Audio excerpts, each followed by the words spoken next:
Hello everyone, welcome to our channel. So today in this tutorial, I'm going to quickly show you how you can link your Etsy shop to your Pinterest account. So let's get into the video.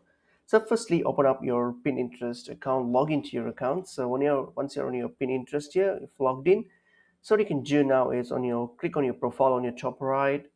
All right, so click on it. So once you click on your profile, you'll have the option called edit profile. So click on edit profile.